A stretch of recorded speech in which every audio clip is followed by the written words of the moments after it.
افغانستان اسلامی ریاست میں تبدیل۔ افغانستان امارات اسلامی نیا نام منتخب۔ اسرائیل کو میزائل فراہم کرنے والی امریکی کمپنی کے خلاف احتجاج، گھنٹوں تک داخلی راستہ بند۔ مسجد نبوی میں آب زمزم کی فراہمی کا نیا منصوبہ۔ روئے زمین پر سب سے برکت والا پانی ہے آب زمزم۔ خبروں کی تفصیل۔ کابل پر طالبان کے قبضے کے بعد افغانستان کے یوم آزادی کے دن طالبان نے افغانستان اسلامی امارات کے قیام کا اعلان کیا ہے۔ طالبان کے ترجمان ذبیح اللہ مجاہد نے ٹویٹر پر لکھا کہ ملک کو برطانوی سامراج سے آزادی حاصل کیے 102 سال مکمل ہونے کی خوشی میں ہم افغانستان اسلامی امارات کے قیام کا اعلان کرتے ہیں۔ انہوں نے کہا کہ امارات اسلامی تمام ممالک کے ساتھ بہتر سفارتی اور تجارتی تعلقات چاہتا ہے۔ امریکہ میں فلسطینیوں کے حقوق کی حمایت اور ان کے ساتھ یکجہتی کا مظاہرہ کیا گیا۔ اسرائیل کو میزائل فراہم کرنے والی امریکی کمپنی کے خلاف کمپنی کے سامنے احتجاج کیا گیا۔ اس دوران اندر جانے والے راستے بند کر دیے گئے۔ مظاہرین نے کہا کہ یہ ہتھیار فلسطینیوں کو مارنے، ان کی زمینوں پر قبضہ کرنے اور اسرائیلی نسل پرست حکومت کے دفاع کے لیے استعمال کیا جاتا ہے۔ مظاہرین نے کمپنی کے ملازمین کی حاضری کے وقت داخلی راستے پر جمع ہو کر 5 گھنٹے تک داخلی راستہ بند رکھا۔ مقبوضہ مغربی کنارے پر چھاپے کے دوران اسرائیلی فورس اور فلسطینی بندوق برادروں کے درمیان فائرنگ کے تبادلے میں کم از کم 4 فلسطینی افراد شہید ہوئے۔ مغربی کنارے کے شہر جنین میں 16 اگست کو ہونے والے فائرنگ میں فلسطینیوں کی ہلاکت کی تصدیق کی ہے۔ اسرائیلی پولیس کا کہنا تھا کہ فلسطینیوں کے بھیس میں خصوصی فورس ایک شدت پسند کو حراست میں لینے کے مشن پر تھی جب حملہ آوروں کی ایک بڑی تعداد نے ان پر فائرنگ کی۔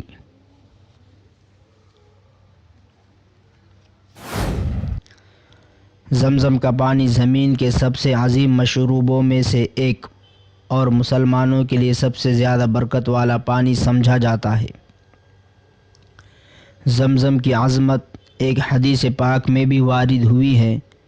نبی کریم صلی اللہ علیہ وسلم نے ارشاد فرمایا کہ اللہ اس پر رحمت نازل فرمائے۔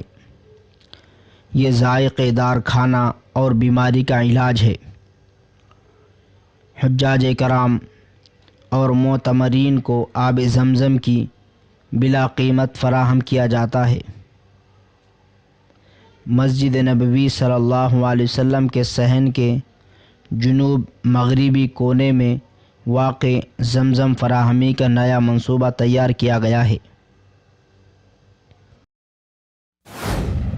مسجد اقصی کے امام و خطیب شیخ اکرمہ صبری نے امریکی انٹیلیجنس کے وفد کی مسجد اقصی میں گھس کر مقدس مقام کی بے حرمتی کی شدید مذمت کی۔ ان کا کہنا ہے کہ امریکی وفد کا صہیونی فوج کی سیکورٹی میں مسجد اقصی کا دورہ صہیونی جرائم کی تائید کے مترادف ہے۔ امریکی وفد نے اپنے دورے کے دوران مسجد اقصی کے بجائے جبل ہیکل کے الفاظ استعمال کیے، جس سے مسجد اقصی کا تقدس پامال ہوا۔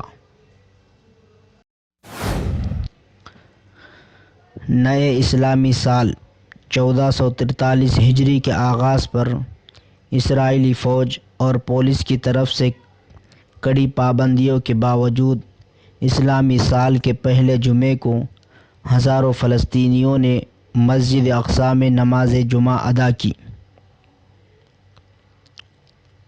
مرکز اطلاعات فلسطین کے مطابق اسرائیلی پولیس نے بیت المقدس بالخصوص پرانے بیت المقدس میں فلسطینی نمازیوں کی نقل و حرکت پر کڑی پابندیاں عائد کر رکھی ہے۔ بیت المقدس میں مسجد اقصی میں نماز جمعہ کے لیے غرب اردن سے آنے والی نمازیوں کی بسیں ملیشیا کے وزیر اعظم اور ان کی حکومت نے صرف 17 ماہ اقتدار میں رہنے کے بعد استعفیٰ دے دیا ہے، جس کی وجہ سے ملک میں تازہ سیاسی انتشار دیکھا جا رہا ہے، جو سنگین کورونا وائرس کے پھیلاؤ سے پہلے ہی لڑ رہا ہے۔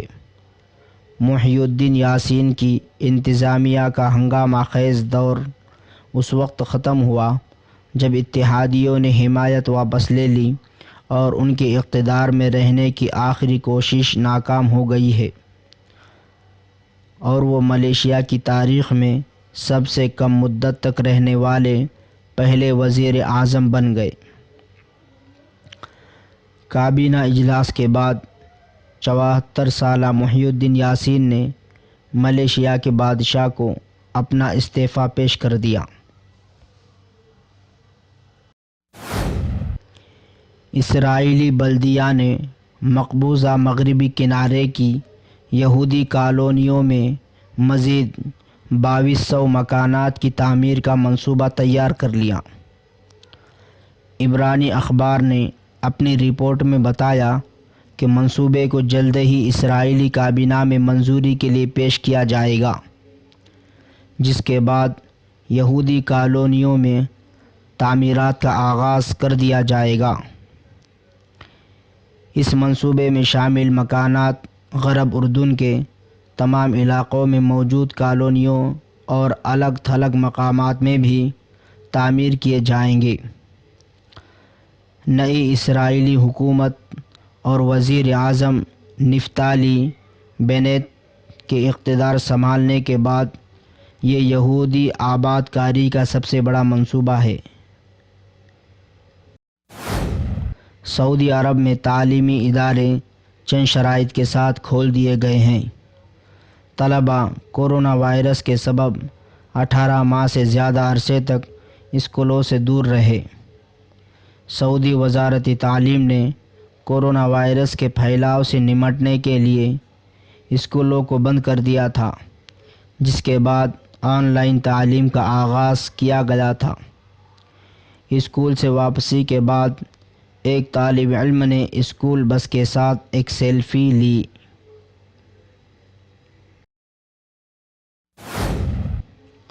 سعودی وزارت خارجہ نے 30 ستمبر 2021 تک وزٹ ویزوں میں خودکار نظام کے تحت توسیع کر دی۔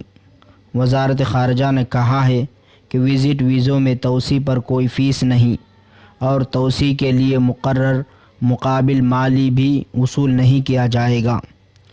وزارت خارجہ نے کہا کہ بیرون مملکت موجود ان وزٹ ویزا ہولڈرز کے ویزوں میں بھی توسیع ہوگی جنہوں نے ویزے استعمال نہیں کیے ہوں گے۔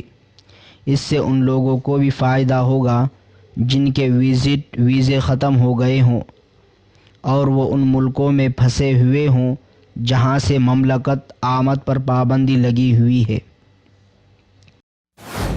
یمن میں موسلا دھار بارش کے باعث سیلابی ریلے میں ایک گاڑی کے بہہ جانے کے نتیجے میں خاتون اور ایک بچی جاں بحق ہو گئی۔ یہ واقعہ حوثی ملیشیا کے زیر قبضہ علاقے جعاشن میں پیش آیا۔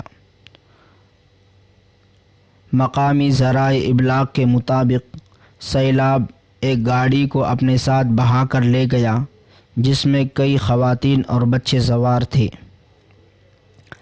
عالمی خبروں میں فی الحال اتنا ہی۔ خدا حافظ۔